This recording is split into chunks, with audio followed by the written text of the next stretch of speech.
Again, we are done, sort of, with chemical reactions, and we're moving on back to some math called stoichiometry. Chapter 12 is about how the arithmetic of equations works, and they have this bizarre example of how do you get enough silk to make a Japanese kimono? Well, obviously, you have to have enough worms and enough cocoons, and doing that calculation to make enough fabric is kind of like what we're doing, but we'll do some better examples than that. And in order to do that, of course, we have to deal with moles again. Yay! The simplest way to think of a balanced chemical equation is kind of like a recipe. When you're cooking, whether you're making oatmeal cookies, brownies, whatever you're making, you have to keep the proportions and the right ingredients in the right proportions. And so your balanced chemical equation tells you how to do that, but instead of dealing with cups and teaspoons, we're dealing with moles. The book has a really crazy, silly example of how to make a tricycle. You need a frame, you need a seat, you need 3 wheels, you need handlebars and pedals, and you put them all together in 1 frame, 1 seat, 3 W's, 1 H, 2 P's, and you get a whoosh de book, whatever the heck that is. But using these coefficients as subscripts is a possibility. Kind of looks like chemistry, but whatever. All right, so in a chemical equation, you have to know how much of each reactant, if you need more than one, that you're going to need, and you want to know how much product you're going to form. So if you're a chemist and you're trying to make something chemical, you need to make sure you've got everything in your little chemistry pantry. If I wanted to make brownies, I'd need to make sure I had enough flour and sugar and that sort of thing. But fancy name for getting all the proportions right is called stoichiometry. Metry is measuring, and stoichio has something to do with atoms and molecules. When you look at a chemical equation, there's lots of things that you can interpret from that. You can look at the number of atoms of each element. You can look at the number of molecules of each substance, each compound. You can look at how many moles of the atoms or molecules are needed. You can convert, you have to do a calculation into grams, or you could also, if it's a gas, you could convert into volume in liters. All of those things can be given information from a balanced chemical equation. So this is a equation for forming ammonia, super important. Again, it was originally developed for nefarious purposes, but now it keeps people alive because we use it to make fertilizer. Nitrogen's a molecule and an element, but it's a molecular, a diatomic element that's in our atmosphere, makes up the majority of the atmosphere as a gas.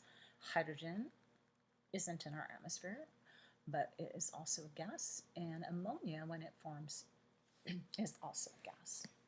Notice there's no number here. It's understood to be 1. There's a 3 here and a 2 here, and we'll go through how that all breaks down right now. So if we look at number of atoms, this has to stay the same at the reactant side, the left side, versus the product side.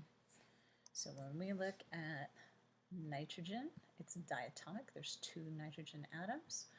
Hydrogen is also diatomic, but we need 3 of them, 1, 2 per molecule, and 3 of them for a total of 6 to make our ammonia molecules. So 2 atoms of nitrogen, 6 atoms of hydrogen is still 2 atoms of nitrogen and 6 atoms of hydrogen. Can't go away, can't create or destroy matter.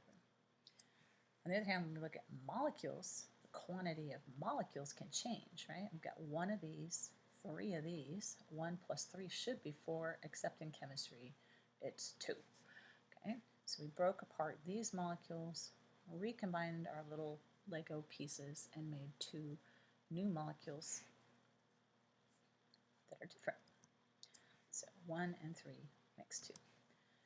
You could also multiply that by 10 10 of these and 30 of these will make 20 of these, right? That's like if you're making a big recipe for having company over whenever the pandemic's over. You could also get crazy and talk about moles worth of molecules. And so here's a nasty scientific notation, huge number of the quantity of things in a mole. 1 mole is 1 times 6.02 times 10 to the 23rd molecules. 3 moles is 3 times 6.02 times 10 to the 23rd. Makes 2 moles, 6.02 times 10 to the 23rd. So the number of molecules can change and the number of moles of molecules can change. So 1 of these with 3 of these makes 2 of these, whether it's single molecules or moles worth of molecules. The mass, however, has to stay the same. 1 mole of nitrogen gas is 28 grams per mole. A mole of hydrogen gas is 2 times 1, so it's 2 grams per mole, times 3, that makes 6. 28 and 6 is 34 grams. Well, a mole of ammonia molecules is 14 plus 3 or 17. If we have 2 of those, 2 times 17 is also 34. Mass stays the same. Finally, if we're looking at STP, remember what that is? Standard temperature and pressure. 1 mole of nitrogen gas is going to occupy 22.4 liters. 3 moles, 22.4 plus 22.4 plus 22.4 for hydrogen, but you're only going to make 2 moles times 22.4 of ammonia gas. So 4 volumes becomes 2 volumes. And that's the summary. This is in your textbook in chapter 12. So again, what quantities are conserved in every chemical reaction? The only 2 are mass and number of atoms. Conserved in this case means stays the same. Okay? However many molecules you have, the number of moles of molecules or atoms, and the number of liters of volume can all change. Mass in grams and body count of atoms has to stay the same. Here's an example of C2H2 and oxygen making carbon dioxide and water. Hopefully you recognize that as a combustion reaction. When you balance this equation, which we learned how to do, it would be 2 C2H2s, 5 O2s, make 4 CO2s and 2 waters. Again, looking at atoms, 4 carbons, 4 hydrogens, 10 oxygens, 4 carbons, 8 oxygens, 4 hydrogens, 2 oxygens. 8 and 2 is 10. That matches, and the carbon and hydrogen match. Moles don't match. 2 plus 5 is 7. 4 plus 2 is 6. Volumes don't match. However, the mass must match.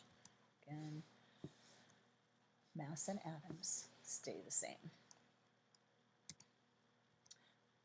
So section 2 in chapter 12 talks about airbags, and we'll come back and talk about that a little bit more later, but when engineers put the chemicals inside the reactors in an airbag device, you have to have the right proportions of each of the ingredients so that you make the correct volume of gas and save someone's life, hopefully. Too much, too little can be a problem. So knowing how to make those conversions is really critical for some applications. We're going to take a break here and go through a more fun application. Normally I would offer this up as an extra credit, but you can make it for yourself too. I'm going to post a recipe for making some homemade brownies that usually turn out pretty good. And we'll use that recipe to discuss our balanced equation, if you will. So we're going to take a break here and pan over to that.